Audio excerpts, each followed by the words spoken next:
Olá pessoal, estamos de volta com mais um episódio do LCcast, o podcast do Ladei Cerqueira, Advogados Associados, esse podcast que tira suas dúvidas jurídicas dos temas mais importantes da atualidade. E hoje a gente vai falar sobre um deles, porque quem já passou por mudança sabe que a coisa demora muito e piora muito antes de melhorar.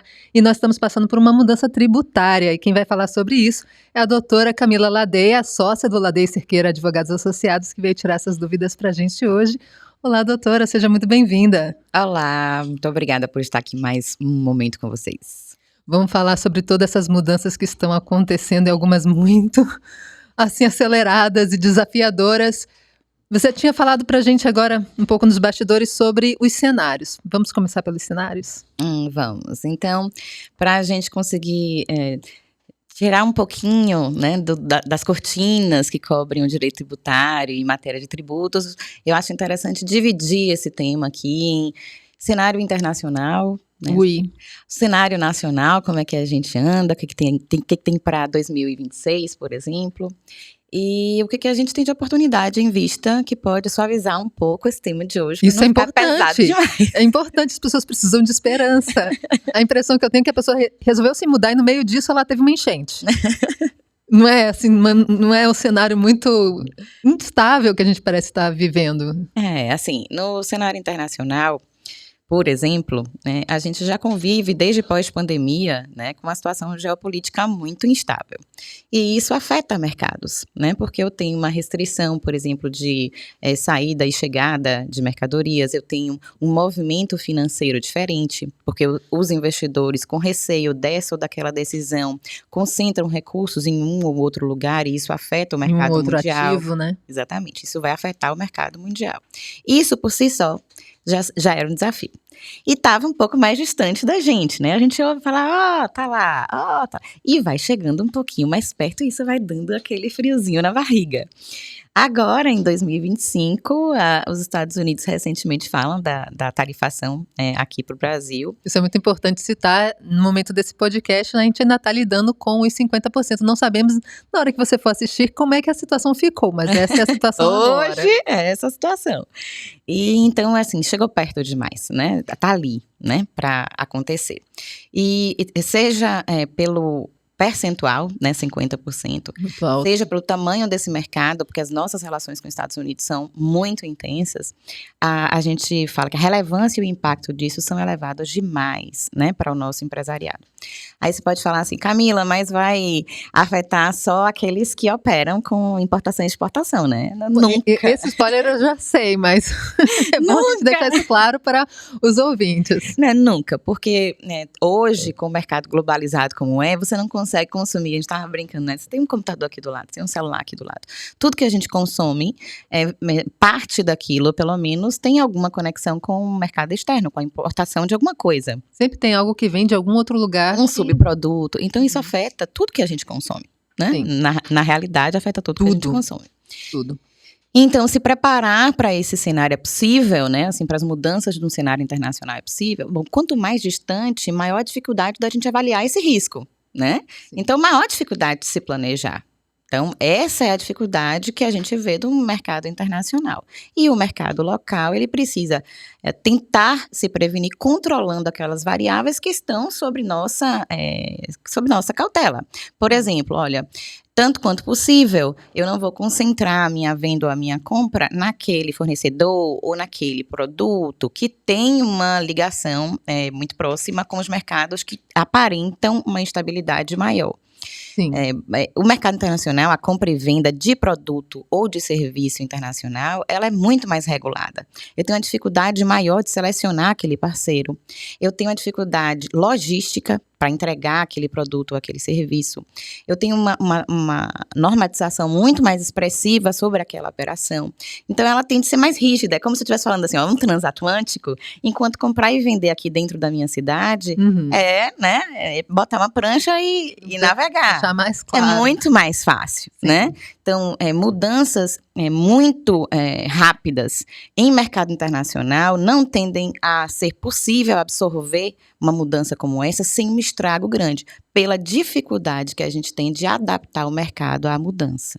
certo? Até pela própria complexidade. É um transatlântico para você movimentar. Ainda que a sua empresa seja pequenininha, né? Eu demorei anos para conseguir exportar para aquele mercado, selecionar aquele comprador, aquele fornecedor. Eu demoro anos. Eu não consigo, em um mês, mudar tudo aquilo. Outra questão, os contratos internacionais você não consegue quebrar em 2 dias, 15 dias, 30 dias. Né? Então, assim, é uma complexidade muito maior, que exigiria uma maturidade muito maior dessa mudança para que a gente conseguisse absorver sem um impacto expressivo. Nossa. Sem um impacto expressivo.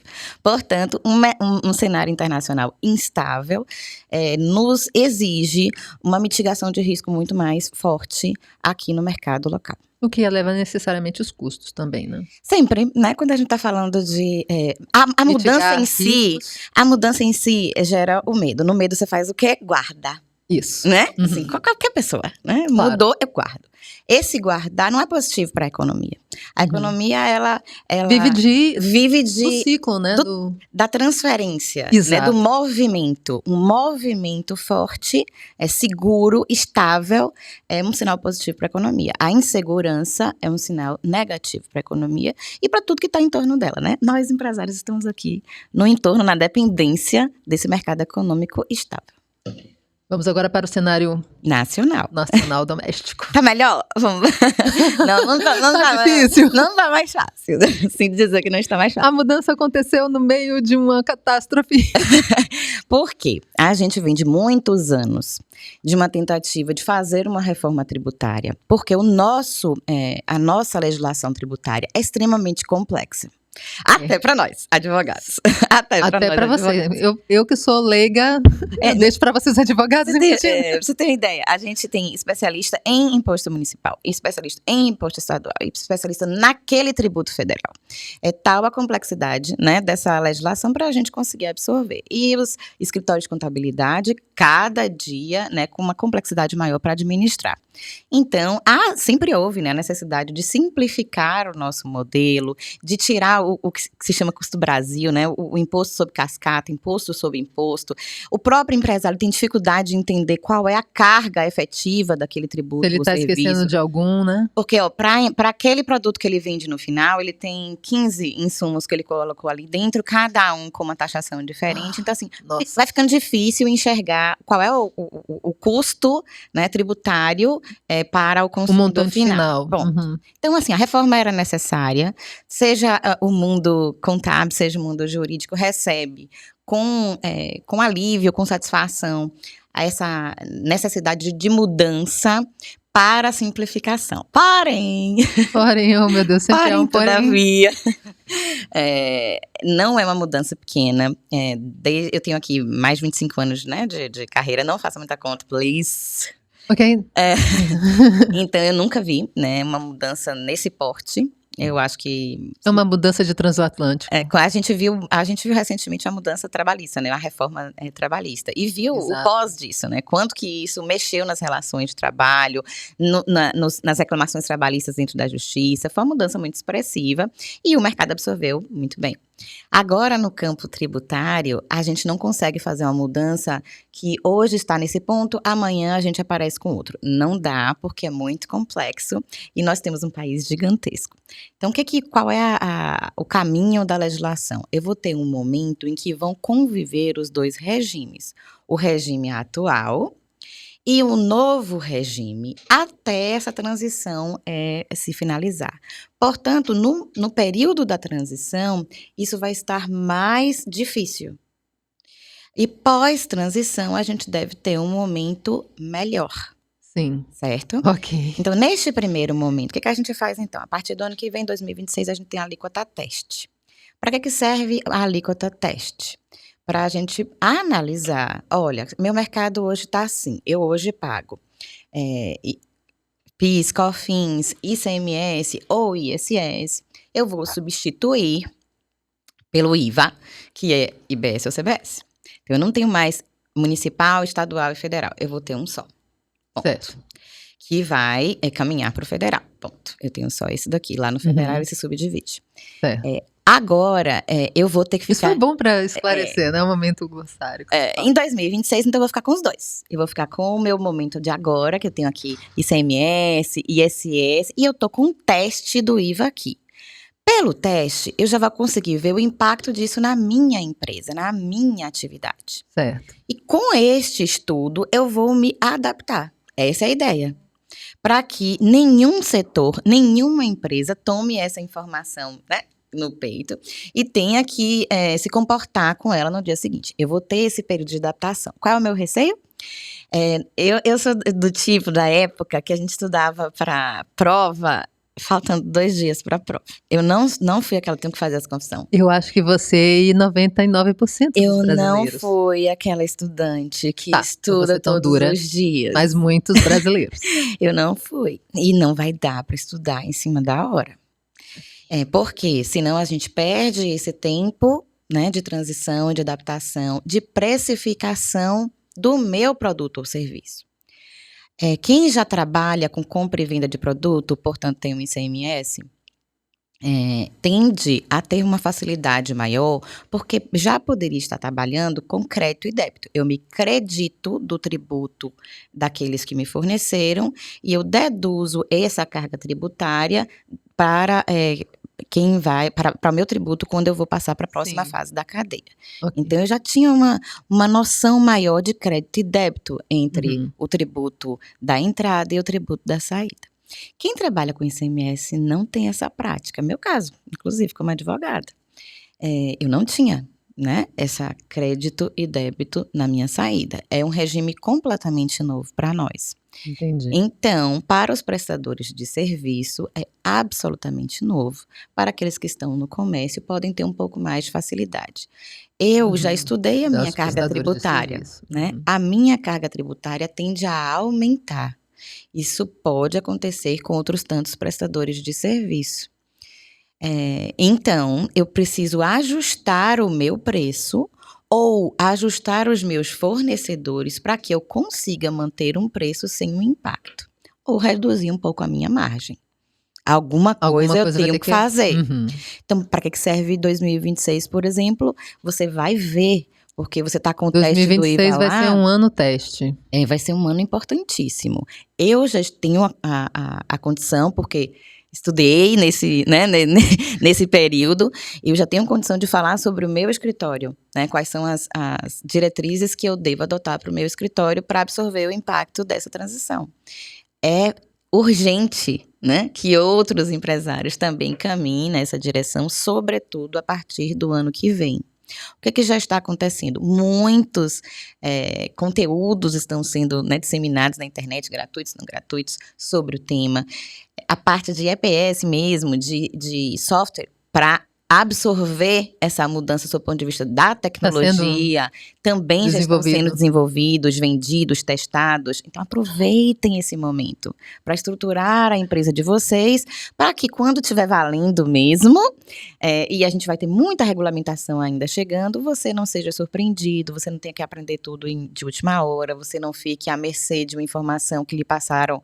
E você não sofra prejuízo. Você tem uma opinião crítica sobre aquele contexto, você possa adaptar seu negócio, fazer, né, assim, novas apostas ou reduções que seriam necessárias.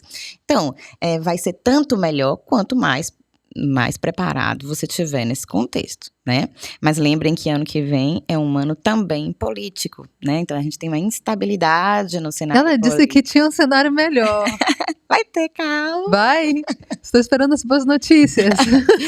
Porque eu tô ficando tensa aqui, eu nem sou empresária. Não, agora, assim, então, Camila, mais do que nunca, você precisa apertar cinto, né? Estudar, se informar, né? Buscar as pessoas, né, da sua confiança para entender melhor esse cenário, em que lugar eu estou nesse cenário, né? Meu tipo de empresa, meu tamanho, se eu Mas sou você chamou a atenção para um fator importante, porque prestadores de serviço, né, é outro tipo. O comércio, como você falou, talvez esteja um pouco melhor preparado. Assim, tem setores que podem se beneficiar, tem. A indústria pode se beneficiar, por exemplo, porque todos que têm uma cadeia muito longa, eles eram mais onerados, concorda? Sim. Você tem aqui, 10 atravessadores até o consumidor final, você tem 10 espaços aqui na cadeia. Todos eles eram tributados. Sim. Se agora eu não tenho mais o imposto sobre cascata, eu tenho, né, uma não cumulatividade, que é o que a gente fala, óbvio, né, que aquele produto final tende a ter um melhor preço, inclusive. Você acha que ela vai aliviar o impacto do que está vindo de fora? Não necessariamente. Que pena. Não necessariamente. Olha, você pode ter um cenário... Um momento de esperança. Você pode ter um cenário que o IVA para você seria positivo, mas o cenário internacional está acontecendo agora. Sim. O IVA está em transição, então é difícil que as duas coisas casem, né? Os dois tempos casem. Eu estou com cronologias um pouquinho diferentes aí. Perfeito. Mas a urgência de você aprender sobre esse tema e de entender o impacto que isso vai ter no seu... E procurar ajuda, é agora, né? Também né? poder... Assim, agora. Né? Assim, pode ser que se demorar um pouco, 1 ano e meio, para se inteirar mais, já tenha pouca boia. Né? Para você navegar no barco. Então é muito, muito, muito importante. E também, assim, é um tema tão denso que se você começa a aprender devagarzinho, quando de fato o impacto vai chegar para você, você já está mais preparado. Você tem uma opinião crítica, eu posso selecionar aquele ou aquele software, eu posso não mexer tanto aqui, não ter aquele desespero de tomar uma iniciativa que às vezes nem seria necessária, né? Por medo. Faça o dever de casa. Faça o dever de casa. Aí você não precisa estudar 2 dias antes da prova. Mas, voltando, você falou de um cenário positivo. Falei, né? Então, assim, matéria tributária, o que a gente faz num contexto desse? Primeiro que eu sempre sou uma pessoa que fala muito de prevenção, né? Olha, eu confio muito na prevenção, né? Quanto antes você se estruturar para aquele tema, melhor. E agora, a gente também está com das melhores legislações que eu já tive a oportunidade de participar, de negociação com o fisco, né? Que maravilha, isso é uma boa notícia. É uma notícia para quem deve. Para quem já está arrumadinho, não aproveita, né, a transação tributária. Mas a negociação com o fisco sempre foi buscada para que o contribuinte que está em dificuldade, ele não tivesse um tratamento linear. Né, assim, normalmente as legislações, eu vou falar um nome que é o refis, né, que é muito comum, né, todo mundo chama uma negociação nova de refis. Então o refis chegava de tempo em tempo, fazendo uma, entre aspas, promoção. Olha, agora você que tinha parcelamento que podia ser em 60 vezes sem redução de juros e multa, você vai ter a oportunidade de pagar em X tempo, ou em 100 meses, com uma redução de 10%, em 80 meses, com a redução de, né, um pouco mais, 20%. Contribuía um pouco que a pessoa empurrasse com a barriga? E aí, era uma linha só para todos os contribuintes, né, com poucas variações. Sim. E a gente sempre esperava uma legislação que tivesse mais aderência com o devedor.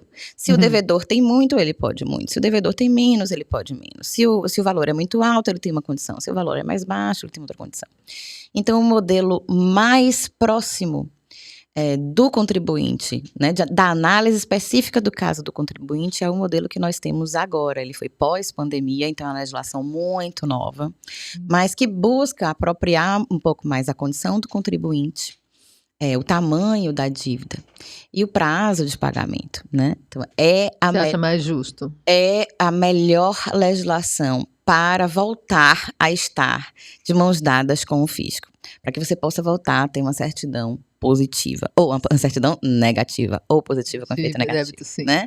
Então, para você ficar de novo de mãos dadas com o fisco, nós estamos no melhor momento, porque o desconto é muito expressivo, o prazo de pagamento pode ser muito interessante, mas tudo vai depender da condição do contribuinte. Não é um pacotão, não é copiou, colou, né? É preciso analisar caso a caso, mas a tendência é que o devedor tenha um cenário como ele nunca viu antes para negociar com o fisco. Ou seja, como toda mudança, essa analogia que eu trouxe pra gente, como toda mudança, ela é desgastante, mas para o bem maior no final do processo. O fisco está com um movimento que eu acho muito legal, que é falar, olha, eu vou lhe dar as melhores condições para voltar a estar, né, operando, né, em perfeita aderência aqui comigo, e se você voltar a ser um bom contribuinte, eu estou do seu lado para que essa operação seja vitoriosa. Esse é o movimento mais próximo dessa direção que eu já tive a oportunidade de ver. E além dele, aí falando um pouco mais no setor que a gente tem muitos, né, clientes, que é o setor de saúde, tem um programa, né, mais especialistas, que ele possibilita ao devedor no setor de saúde pagar parte da sua dívida com